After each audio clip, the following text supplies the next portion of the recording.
Hello everyone. So a lot of you have been coming into my stream, twitch.tv/cyber_tv, down in the description below, and you've been asking me about a survival hunter guide and do I have one, where can you find it? I do have one on my YouTube channel, but it is a little bit outdated, so I thought I'd just freshen it up, and then at the end of this video discuss how things might change going into 9.2 based on our current understanding and knowledge. So this is gonna be a guide primarily for Mythic Plus players, but as well I have been doing a lot of raiding on my hunter. I'm now 7 out of 10 Mythic on my hunter for my ult runs, and so I've got some pretty good raiding experience as well, so kind of bring that into the fold if necessary. But yeah, feel free to check me out on Twitter and Twitch down below in the description and all that stuff. Come hang out. Good stuff. Right, jumping into this video then. So let's start off with stat weights. Your main priority is haste. You can see here you want a lot of haste. It's going to reduce the cooldown of your bombs, your carve, your kill command, your main abilities, so you want a lot of haste. Your next priority is crit strike. However, if you're trying to do high level keys, I'm talking 25s and up, then actually your survivability is going to come into question, which is a little bit ironic. So versatility is actually a pretty good stat to take instead of crit, just to help you survive a little bit better. As well, you can obviously grab some avoidance. I don't have a whole bunch because I've been very unlucky. But yeah, haste over crit over verse, or if you're doing very high level keys, in which case you probably don't need to watch this guide, it's haste over verse over crit, I would say, in my opinion. So those are your stat weights. In terms of things like trinkets and general gear, putrefaction is really nice, especially on tyrannical weeks. Ocular is really good as well. I've seen some people, you can use an ooze, you can use decanter, you can use faulty countermeasure if you manage to grab a hold of it. This will actually do a lot of single target, but I think in general putrefaction is probably just better. Apart from that, you want your unholy gems if you can. I mean, I've got an extra frost one on here because it gives me some more defensive capabilities, but if you can grab 3 unholy, that's the play.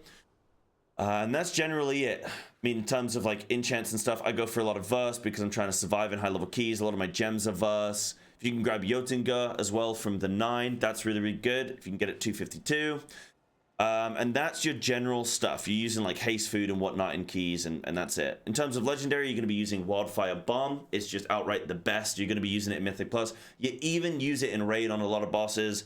Any bosses that you're not going specifically Venthia, a lot of the time you're using Wildfire Bomb or Nessing Wary.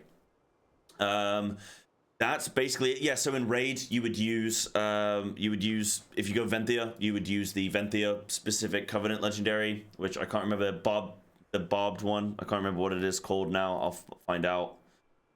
Pouch of Razor Fragments, that's what you grab in there if you go in Venthia. In terms of talents, this is the Mythic Plus setup, and actually also gets used in raid, again on anything that's a little bit AoE heavy or isn't pure single target. If you are going pure single target fights and you are going Venthia, so say you're doing something like Taragru or Guardian, 2 really good examples of just pure single target, this is maybe the setup that you'd be using. So keep that in mind. I still like to play that sometimes, or I'll even play that on single target. I'm being lazy.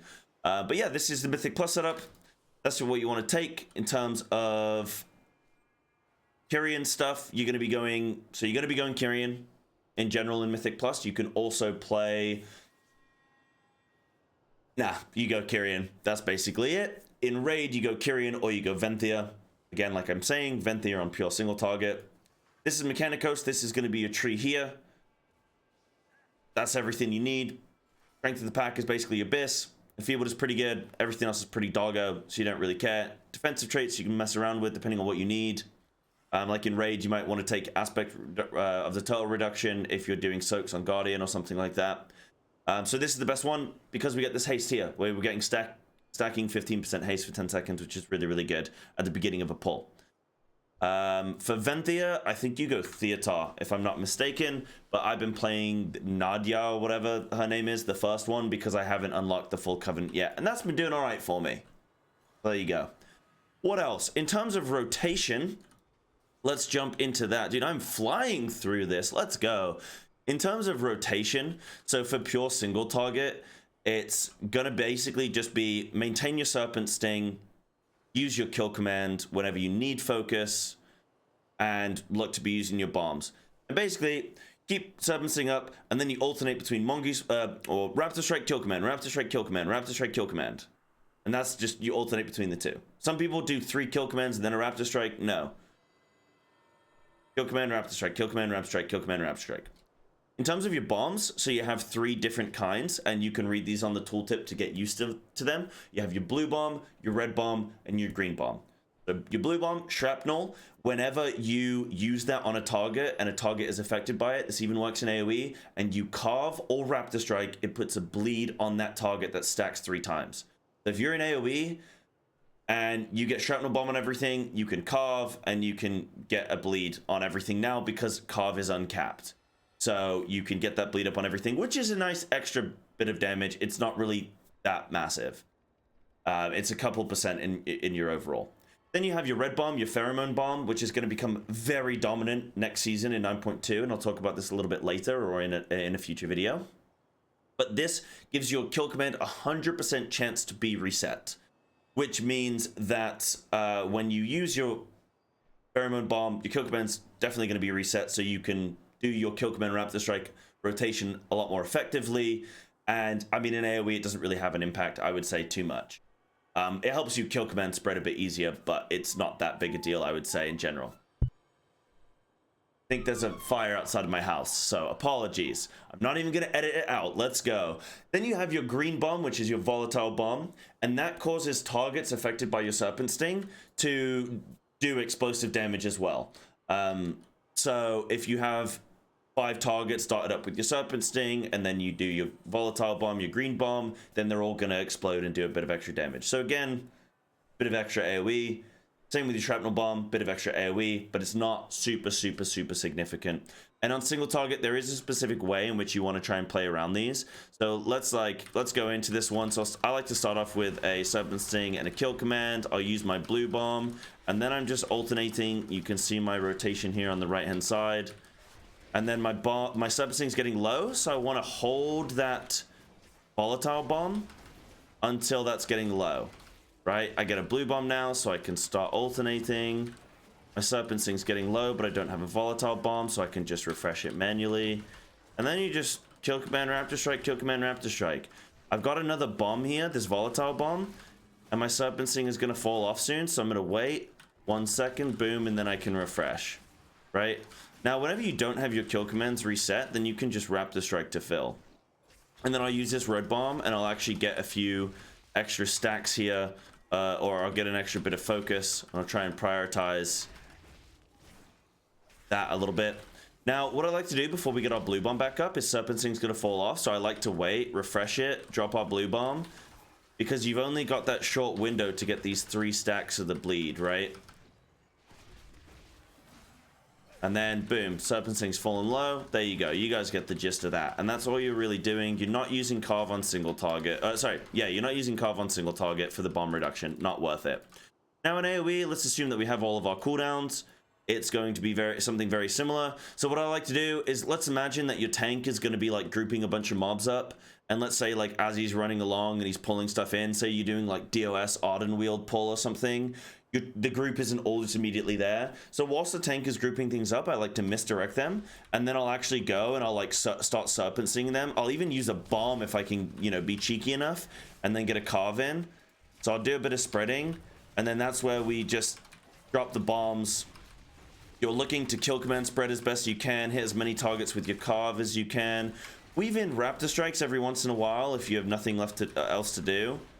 And then you're just wanting to use carve on cooldown. Spread your Serpent Stings when you're high on focus. Use your kill commands when you're low on focus. Try and maintain as many Serpent Stings as possible. Hit as many targets with your carve as you can. Hit as many targets with your bombs as you can. And then, yeah, let's just be Serpent Sting spreading and whatnot. And that's the main bulk of how you're doing your AoE. That's it, really. Just kill command spreading, Serpent Sting spreading. The reason you want to be doing your kill command spreading is because of this talent right here, Bloodseeker, which makes it so that whenever a target has a bleed on them, not even just hunter bleeds, it can be other bleeds as well. So if you have a feral druid in your group, if you have a guardian druid in your group and they're thrashing, primal wrathing, then this counts for you as well. But as far as I'm aware, I think the maximum amount of stacks you can get is, I've got a weak aura here that tells me I'm at 5. But I believe the maximum amount of stacks you can get is 7. But that's still a 70% bonus attack speed for you and your pet, which is just like a nice extra bit of damage. But yes, that is like a full survival hunter guide. When it comes to pet management, I like to have one of each: tenacity, cunning, ferocity. I mean, I've got Jeff. I like to use Jeff as much as possible. If I'm not the bloodlust in the group, then I'm taking this bad boy. He's going to give me this cooldown, survival of the fittest, which is like a bark skin basically on a 3-minute cooldown. And then he's also going to give me 5% max health as well because of tenacity. I also have then Samantha, who is a very lovely little wolf, and she gives me bloodlust, which is really nice. And then on top of that, gives me leech, 10% leech there for me and the pet. So depending on if you need leech or max health, if you need bloodlust or not, if you need an outright defensive, then you can change between those pets.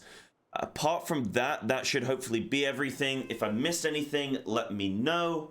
And yeah, thanks very much for watching. Make sure you come check me out on twitch.tv/cybear_TV. Check me out on Twitter, all that good stuff. Follow the channel, check out more videos coming out. And yeah, there'll be a video explaining 9.2 changes coming out as well. Thanks for watching.